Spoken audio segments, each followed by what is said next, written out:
Ladies and gentlemen, welcome to a new breed of Audi RS. The Q3 is the smallest car in the brand's SUV range, but it's also the first to get the full Rennsport treatment. But can a high-riding crossover really make for a high-performance driving machine? Well, I've come to the Austrian Alps to find out.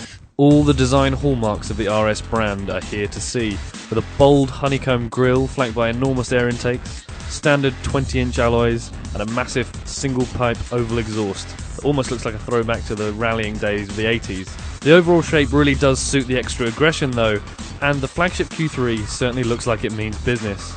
This is the 4th RS model that Audi has launched this year and the 8th overall. And as you can imagine, they're getting quite good at building the interiors by now. The cabin in here is not quite as slick or modern as you get in the new A3 or the A6, but it certainly does the job. The flat-bottom steering wheel, quilted leather seats and some carbon trim and RS badges let you know you're in something a little bit more special than an S-Line TDI. In fact, the RS Q3 gets one of the most characterful engines in the entire Audi lineup.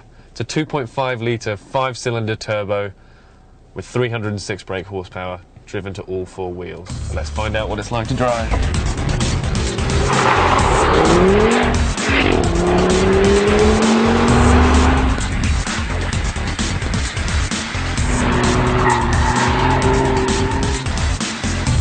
So what does it take to turn a Q3 into an RS? Well, the suspension has been lowered by 25mm, and the stoked engine that I've already mentioned develops 306 brake horsepower and 420 Nm of torque from just 1500 RPM. It only comes with one gearbox option, and that's the 7-speed S-Tronic dual clutch. But having 2 pedals means you can brake with your left foot, and if you start to tap into that torque, first of all you hear how loud the engine is. It makes a great noise when you're in sport mode. But also, you race through the gears. You're zipping up to the red line, which is about 6,800 RPM, and you're constantly using the paddles mounted on the back of the steering wheel to pull you into the next ratio.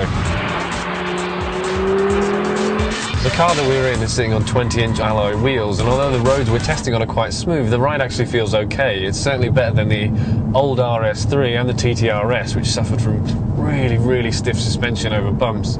So in that regard, the Q3 is actually a step forward. It's a strange thing though, it's actually quite docile. If you leave it in drive and let the gearbox shift gears itself, just feel like a normal petrol version of this car. But shift it into sport mode, drop down a few cogs and unleash this incredible engine, and it becomes a whole different animal. There's certainly more body roll and lean than you'd get if it was a hot hatch, but to be honest, it's not as bad as I was expecting, and the Quattro 4-wheel drive system really does sort you out. You can feel it shifting torque between the wheels to try and get as much grip as possible. It does understeer a little bit, but I can't say it's quite as terminal as you might expect. I know fast Audis in the past have certainly had problems with this, but to be honest, it's the engine that really dominates the driving experience and makes you want to keep driving it as fast as possible. They fitted a bigger set of the wavy design of disc brakes that started with the RS6. They're 365mm in diameter on the front wheels, and they do a good job.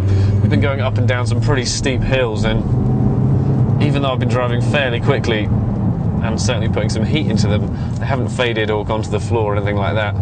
So actually, I have to say that the RS Q3 is quite convincing as a performance car. But what's it like as a crossover? Here in the back, as you can see, headroom and legroom are both very decent. I'm sitting behind my own driving position and I'm about 5'11". But it's no better than you get in a 5-door hatchback. And to be honest, even though the boot's about 350 litres, again this isn't a huge advantage over just a normal 5-door. In fact, the only real advantage is the high driving position. But is that enough to make it a real RS? Team RS has done a great job with its first SUV, but despite a multiple range of talents, the RS Q3 is likely to remain a niche choice. Audi reckons that in the UK they'll sell about 500 in a full year.